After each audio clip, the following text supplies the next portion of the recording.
Hello students, good morning बेटा। आप सभी का एक बार फिर से स्वागत है आपके अपने यूट्यूब चैनल एस्कुशली एजुकेशन में। और बेटा आज हम कर रहे हैं हमारी फोर्थ क्लास की इंग्लिश का 5वां चैप्टर वेकअप। बेटा कुछ इसका पोर्शन हम कर चुके हैं, लेसन रीड कर लिया, क्वेश्चन आंसर कर लिए। अब करते हैं इसका आगे का portion. I wake up at 6 AM yesterday. सुबह 6 बजे उठता हूँ। Why don't you get up and go to school said the mother. अगला है hurry up we'll miss the bus said Rakhi to Reema. तो ये तुमने नोट किया होगा बेटा, इसमें जो भी ये सेंटेंस है इनमें कुछ वर्ड्स ऐसे हैं जो गहरी इंक से लिखे हुए हैं ना, और उन सब के साथ अप लगाओ, जैसे wake up, get up, hurry up, है ना। तो इसी तरह के शब्द ये नीचे जो वर्ड दे रखे हैं सेंटेंस, उनमें भी दे रखे हैं जिनकी की एंडिंग अप से होती है।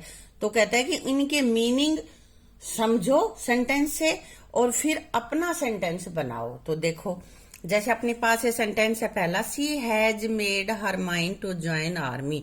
उसने आर्मी ज्वाइन करने के लिए अपना मन बना लिया। तो मेड अप मीन्स मन बनाना किसी काम के लिए, जैसे सहमत होना, ये सोचना कि भाई मैं ये करूंगा, तो उसके लिए मेड अप है। तो इसका तुम्हें अपना सेंटेंस बनाया। I made up my mind to clear IAS exam. मैंने अपना मन बना लिया कि मुझे तो क्लियर करना ही है ना। या let us stand up for the national anthem. Stand up खड़ा हो जाना। तो teacher said students to stand up, हो गया ना। इसके अलावा गिव अप छोड़ना। अब इसका तुम्हें बनाना है। गिव अप मीन छोड़ना। गिव अप बैड हैबिट्स, बुरी आदतें छोड़ दो। या गिव अप स्मोकिंग। ठीक है, ये तुम्हारा सेंटेंस हो जाएगा। आगे अपने पास है everyone cheered up and congratulation him on his birthday. Cheered up मतलब खुश होना। तो हर आदमी खुश हुआ और उसको जन्मदिन की बधाइयां दी। तो इसके लिए क्या नया सेंटेंस और क्या बनाओगे? when I got first prize in my exam या in my annual function everyone cheered me up। सभी बहुत खुश हुए, है ना। इस तरह से बना लो। या anybody turned up for the party। turned up मतलब होता है ना हामी भर देना, सहमत हो जाना, इस तरह से कि पार्टी के लिए कोई भी तैयार नहीं हुआ। अब यहाँ पे turned up, I turned up to attend this class। मैं इस क्लास को करने के लिए सहमत हो गया, इस क्लास को मैं पढ़ने के लिए, है ना। या इस प्रोजेक्ट को करने के लिए कुछ भी लिख सकते हो तुम। He looked up the calendar for the list of holidays. Calendar पर देखा, ऊपर कैलेंडर लगा हुआ, उसके कैलेंडर पर देखा छुट्टियों की लिस्ट देखने के लिए। तो तुम क्या करोगे? कुछ भी लिख सकते हो। I looked up this picture, है ना। या भाई यूं लिख दो, please look up this picture on the wall. की पिक्चर जो वॉल पे लगी हुई है उसको देखो। और class has taken up A project on cleanliness. Taken up का मतलब होता है अपने हाथ में लेना, कोई चीज की जिम्मेदारी ले लेना। तो इसका भी तुम्हें अपने सेंटेंस में यूज करना है टेकन अप का। या और family taken up a poor family, मतलब मेरे परिवार ने एक गरीब परिवार की जिम्मेदारी ले ली है कि भाई उसका सारा खाना पीना करेंगे। या किसी काम को अपने हाथ में लेना कि मुझे ये करना ही करना है। ठीक है। अब बेटा अपने पास है, जैसे यहाँ पे दे रखा है एक फ्रेज है लवली डे, ए लवली डे। तो यहाँ पे लवली तो है डिस्क्राइबिंग वर्ड और डे है नाउन। तो बेटा नाउन क्या होता है? नाउन तो होता है कोई भी नेमिंग वर्ड, किसी का भी कोई भी नाम है, यानी कि संज्ञा, तो वो तो होता है नाउन। और यहाँ पे डिस्क्राइबिंग वर्ड नया आया है तुम्हारे। तो डिस्क्राइबिंग क्या होता है? डिस्क्राइबिंग वो होता है जो कि किसी नाउन या प्रोनाउन के बारे में बताए, उसको डिस्क्राइब करे। यानी कि डिस्क्राइबिंग का मतलब होता है एडजेक्टिव, और एडजेक्टिव का हिंदी में मीनिंग होती है क्या? विशेषण। तो विशेषण हिंदी में क्या होता है? जो शब्द संज्ञा या सर्वनाम की विशेषता बताता है। तो यहाँ पे जो नाउन या प्रोनाउन उसके बारे में कुछ बताए, उसको डिस्क्राइब करे, उसको हम डिस्क्राइबिंग वर्ड या एडजेक्टिव कहते हैं। तो यहाँ पे ये डे के बारे में बता रहा है, लवली की प्यारा दिन है ना, सुनहरा दिन है। तो दिन की विशेषता बता रहा है ये, इसलिए लवली है हमारा यहाँ पे क्या है? एडजेक्टिव, और डे है नाउन। तो इसी तरह के कहता है कि और इस पोयम में से 2 वर्ड तुम और ऐसे फ्रेज छाटो कि जिसमें डिस्क्राइबिंग वर्ड भी हो और नेमिंग वर्ड भी हो, और 2 अपने पास से लिखो। ये यहाँ पे कह रहा है, तो हम देखते हैं अब। स्लीपी हेड, तो स्लीपी हेड भी ना उनिंदा सा होता है, आंखों में जैसे नींद भरी होती है, उसको बोलते हैं। तो यहाँ पे स्लीपी तो डिस्क्राइबिंग वर्ड है और हेड है यहाँ पे नेमिंग वर्ड। ये हेड की विशेषता बता रहा है, ऊँघते हुए। बजिंग बी, भिनभिनाती मक्खियां, तो यहाँ बी है नेमिंग वर्ड और बजिंग है डिस्क्राइबिंग, क्योंकि बी की विशेषता बता रहा है कैसी मधुमक्खियां हैं। डांसिंग डॉल, नाचने वाली गुड़िया है ना, नाचती हुई गुड़िया। तो डांसिंग तो यहाँ हो गया डिस्क्राइबिंग वर्ड और डॉल हो गया नाउन, नेमिंग वर्ड। ठीक है। फ्लाइंग काइट, काइट यहाँ पे नेमिंग वर्ड यानी कि नाउन और डिस्क्राइबिंग वर्ड हो गया फ्लाइंग।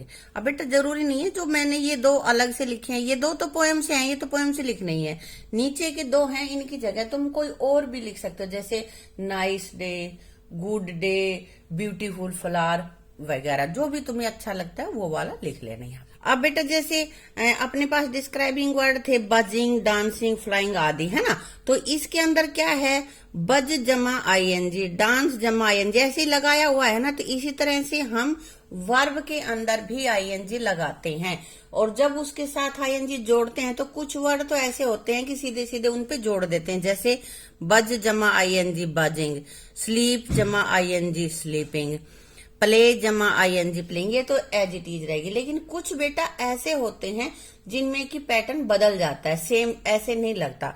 तो वो कौन से हैं, जैसे किसी भी वर्ड के लास्ट में यदि ई आ जाता है, कोई भी वर्ब हमारे पास ऐसी है कि जिसमें ई आ गया, तो जब उसके साथ आईएनजी जोड़ेंगे तो वहां पे ई हट जाता है। देखो स्पेलिंग COMING, WAKE वेक, और आईएनजी जोड़ा तो स्पेलिंग क्या होगी WAKING, ई हट गया, लास्ट वाला ई हट जाता है। ऐसे ही टेक, TAKE होता है ना, तो ई हट जाएगा, आईएनजी लग जाएगा। ये जब भी आईएनजी जोड़ेंगे तो यह नियम फॉलो करेगा। क्या ध्यान रखना है तुम्हें, किसी भी वर्ब के लास्ट में ई है और हमें आईएनजी उसके साथ जोड़ना है तो हम ई को खत्म कर देंगे, उसको भूल जाएंगे, उसको नहीं लिखेंगे। ठीक है। इसी तरह अगला नियम अपने पास है कि कोई भी एक वर्ब है, कोई भी एक वर्ड है, उसका लास्ट जो लेटर है वो कॉन्सोनेंट है और उससे पहले वोवल है। तो बेटा पहले तो ये बताओ वोवल क्या होता है। वोवल होते हैं क्या, 5 होते हैं ना स्वर। हिंदी में स्वर कहते हैं, इंग्लिश में इनको वोवल बोलते हैं। अंग्रेजी की जो भाषा है, जो लिपि है, उसमें 5 वोवल होते हैं, AEIOU। और बेटा इनकी मैंने अलग से वीडियो भी बना रखी कॉन्सोनेंट्स और वावल की, तो मैं वो वीडियो का लिंक डिस्क्रिप्शन में भी दे दूंगी और यहाँ आई बटन में देख के भी तुम अच्छे से समझ लेना उसको। तो यहाँ पे लास्ट जो लेटर है वो कॉन्सोनेंट है, उससे पहले वावल है और हमें उसके साथ आईएनजी जोड़ना है, तो लास्ट वाला वर्ड डबल हो जाता है। जैसे हिट जमा आईएनजी, हिटिंग, डबल टी आ गया, है ना। इसी तरह से सिट, SIT सिट, और आईएनजी हमने जोड़ा है तो लास्ट में टी है और उससे पहले आई वोवल है ना, तो यहाँ पे डबल टी आ गया। ऐसे ही हम लिखे रन, रन जमा आईएनजी लिखेंगे तो रन में RUN, N लास्ट में कॉन्सोनेंट है ना और उससे पहले यू वोवल है, तो उसमें भी N डबल हो जाएगा जब आईएनजी लगाएंगे हम। ठीक है। इसी तरह के और भी वर्ड्स हैं, उनमें ये तुम्हें ध्यान रखना है, ये पैटर्न की कैसे हम आईएनजी लगाएं। अब कह रहे हैं कि आगे जो हमने ये पैटर्न सीखे हैं इसी के अनुसार आगे सेंटेंस दे रखे हैं, उनमें वर्ब प्लस आईएनजी की फॉर्म तुम्हें लगानी है और वर्ब पीछे दे रखी होंगी उनमें आईएनजी जोड़ना है। ठीक है। तो देखते हैं, आई सा ए ट्रेन यस्टरडे, रन भरना है तो रन में क्या हो जाएगा जब आईएनजी लगाएंगे, N डबल हो जाएगा क्योंकि N से पहले U वोवल है। ठीक है। इसी तरह से ही read a news with a dash face, यहाँ पे स्माइल है तो लास्ट में ई है, क्या करेंगे हम ई का जब आईएनजी जोड़ेंगे इसके साथ तो ई को हटा देंगे, स्पेलिंग हो जाएगी SMILING। ठीक है। आई सा ए स्विमिंग डक, स्विमिंग मैंने बना दिया, यहाँ स्विम है, स्विम के साथ जब आईएनजी लगाएंगे तो यहाँ डबल M हो जाएगा। क्यों हो जाएगा बेटा, क्योंकि एम से पहले आई है यहाँ पे और आई वोवल है, ठीक है। शी टच्ड द कैंडल, और बर्न का भरना है, तो बर्न में अब देखो यहाँ पे डबल होगा या नहीं होगा, नहीं होगा, क्योंकि एन लास्ट जो लेटर है वो भी कॉन्सोनेंट है, उससे पहले जो है आर ये भी कॉन्सोनेंट है, इसलिए सीधा आ जाएगा बर्न और आईएनजी और लगा देंगे इसके, ठीक है। We bought a machine yesterday, washing बनाना है, तो इसमें लगेगा कुछ नहीं रहेगा, क्योंकि लास्ट वर्ड एच ये भी कॉन्सोनेंट है और इससे पहले वाला जो वर्ड है वो भी अपना क्या है, कॉन्सोनेंट, इसलिए WASHING यही इसकी स्पेलिंग हो जाएगी। बेटा क्लियर हो गया कैसे हम आईएनजी की फॉर्म इनकी बनाएंगे, स्पेलिंग में क्या डिफरेंस आएगा, ठीक है। अब देखो लुक एट द पिक्चर्स दे रखी हैं, ये पेंसिल्स है ना, तो पहली पिक्चर में क्या है, the red pencil is long, तो जो लाल ये पेंसिल है ये लंबी है, ये यहाँ पे ये बता रहा है। अब the blue pencil is longer than the red one, और ये जो ब्लू पेंसिल है ये इस रेड पेंसिल से भी लंबी है ना, दो की तुलना हो रही है ना, दो का कंपैरिजन हो रहा है, तो ये एडजेक्टिव की डिग्री होती है बेटा, तो कंपैरिजन होता है, यहाँ पे कंपैरिजन दो के बीच में हो रहा है, इसलिए यहाँ पे लॉन्गर दो के बीच में। अब अगला है the yellow pencil is the longest, और येलो पेंसिल इन दोनों से भी लंबी है ना, तो यहाँ लॉन्गेस्ट यानी कि जितनी भी है उन सब से लंबी है वो, इसलिए यहाँ लॉन्गेस्ट आया है। तो यहाँ पे ये शब्द लॉन्ग, लॉन्गर, लॉन्गेस्ट ये जो है यहाँ पे ये सारे डिस्क्राइबिंग वर्ड, इन पेंसिल्स के बारे में बता रहे हैं ना कि किस तरह के हैं, पेंसिल को डिस्क्राइब कर रहे हैं, तो इनको हम ये वर्ब इसकी एडजेक्टिव की डिस्क्राइबिंग वर्ड की 3 फॉर्म्स ऑफ कंपैरिजन होती हैं, और ये हैं लॉन्ग, लॉन्गर, लॉन्गेस्ट। तो लॉन्ग तो एक पेंसिल है उसी की डिग्री बता रही, इसको हम बोलते हैं पॉजिटिव डिग्री। लॉन्गर जब दो की तुलना कर रहे हैं इसको बोलते हैं कंपैरेटिव डिग्री, और लॉन्गेस्ट तीसरी फॉर्म हो गई, तो सब की तुलना में एक, बहुत सारे हैं उनमें से एक, तो वहां पे हो गया बिगेस्ट, लॉन्गेस्ट, हाईएस्ट, इस तरह का, ठीक है। तो आगे इसी तरह की तुम्हें डिग्री भरनी है, कुछ लिख रखे हैं कुछ नहीं लिख रखे हैं। यहाँ पे अपने पास है ये पॉजिटिव डिग्री है, सीधे वर्ड लिखे हुए हैं, अब इनकी डिग्री तुम्हें आगे बनानी है। कंपैरेटिव दो में तुलना हो रही है, और सुपरलेटिव होता है जो दो से ज्यादा है, 3 है, 5 है, 20 है, 100 है, उनमें से एक, तब वहां पे सुपरलेटिव डिग्री होती है, ठीक है।